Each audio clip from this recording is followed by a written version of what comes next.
Dans cette salle, on voit Veillon qui peint la montagne, et surtout la montagne du centre de la Suisse, de l'Oberland bernois. Veillon entre en 1858 dans l'atelier de François Didet à Genève, et Didet est un des deux grands peintres de paysage à Genève à ce moment-là. Et sa représentation de la montagne est une montagne très romantique, avec toujours un drame qui se passe. Veillon, à ses tout débuts, va peindre de cette manière-là, comme on peut le voir dans un petit tableau dans cette salle. Mais petit à petit, on va découvrir sa personnalité, qui montre des paysages qui sont de plus en plus calmes, où les nuages se dissipent et où règne un grand calme, comme on peut le voir dans le paysage derrière moi. Veillon se rend très fréquemment dans l'Oberland bernois, qui est une région que les peintres apprécient particulièrement. Elle est centrée au cœur de la Suisse et en fait, à ce moment-là, la montagne joue le rôle de symbole national.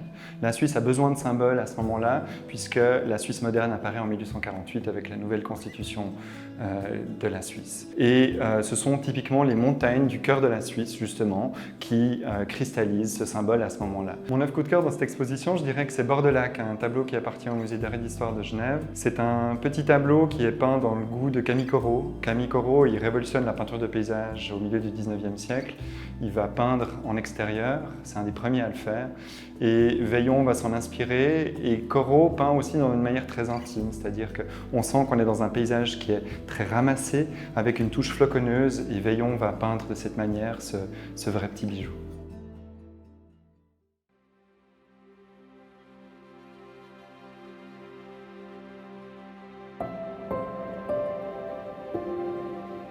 Une des grandes thématiques dans l'œuvre d'Auguste Veillon est le lac Léman. Étonnamment, il a grandi dans la plaine du Rhône, il séjourne souvent au Besse, juste au-dessus, et vit ensuite à Genève avec toute sa famille. Mais c'est autour de Clarens, sur les rives du lac Léman, qu'il aime poser son chevalet. Et une des représentations qu'il répète à plusieurs reprises, c'est vraiment cette vue sur le lac Léman avec les dents du Midi majestueuses en second plan.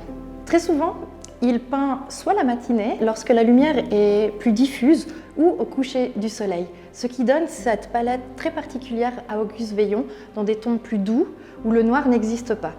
D'autres peintres ont eu le même sujet de prédilection qu'Auguste Veillon et se sont posés aux mêmes endroits sur les rives du lac Léman. Je pense notamment à François Bossillon, qui a également peint des magnifiques vues sur le lac Léman. Le peintre français Gustave Courbet a également opté pour un même point de vue lorsqu'il peignait en Suisse lors de ses séjours.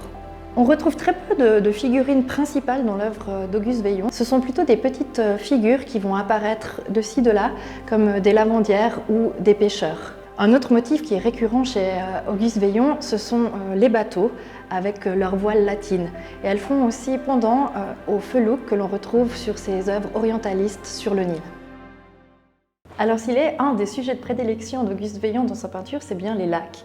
Et dans ces lacs, il y a le lac des Quatre Cantons notamment et le lac de Brienz. Il a énormément peint le lac des Quatre Cantons, notamment lors de ses nombreux voyages en Suisse alémanique, où il partait plusieurs semaines. C'est notamment grâce au développement des transports qu'il a pu faire ce type de voyage, des transports qui se développent aussi en dehors des sentiers battus. Et donc autour de ce lac des Quatre Cantons, qu'il a pu peindre à la fois sur des grands formats, où il retirait des croquis lors de ses voyages, puis les peignait en atelier. C'est plutôt des grands formats qui étaient destinés ensuite au musée ou aux grands collectionneurs. Mais il a aussi peint des plus petits formats qui sont un peu plus intimes et qui s'inspirent notamment de la peinture de Camille Corot, dont il a visité l'atelier. Il est parfois un peu difficile de différencier les représentations du lac des Quatre Cantons de celui du lac Léman, parce que les points de vue peuvent se ressembler.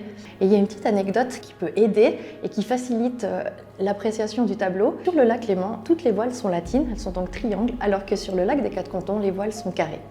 Une de mes œuvres coup de cœur dans cette exposition, c'est la lagune de Venise. Étonnamment, elle sort un peu du cadre par rapport aux autres œuvres qui sont présentées dans cette exposition, puisque alors il y a toujours l'eau qui est prédominante dans la peinture, mais il n'y a pas d'arrière-plan de montagne ni de plan désertique, et c'est vraiment cette mer à l'entrée de Venise qui prend tout le plan de la peinture et qui pour moi me touche beaucoup, malgré le fait que je vais peut-être plutôt m'identifier aux œuvres de la plaine du Rhône ou des montagnes valaisannes qui sont peintes par le peintre Auguste Veillon.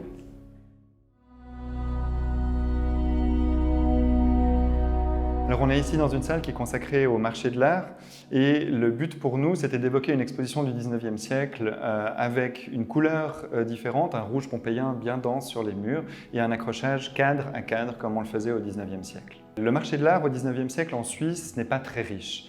Il y a des expositions locales comme à Genève auxquelles va participer Veillon très régulièrement. Et il y en a une seule au niveau national qui s'appelle le Tournus. C'est une exposition itinérante qui passe dans différentes villes suisses et auxquelles Veillon va également participer très régulièrement. À l'international, il va participer à quelques expositions universelles et une seule fois au Salon de Paris. On souhaitait montrer dans cette salle la manière dont Veillon expose ses œuvres. Ça montre que Veillon était un peintre qui a eu beaucoup de succès de son vivant et qu'il a vendu plusieurs fois la même composition. Il ne faut pas pour autant voir dans Veillon un peintre qui se répète. Bien au contraire, il faut voir un peintre qui sait utiliser le marché à bon escient et qui sait vendre la même composition plusieurs fois dans des formats différents qui vont de la pochade, qui a pu être réalisée en extérieur, à des formats monumentaux destinés plutôt au musée.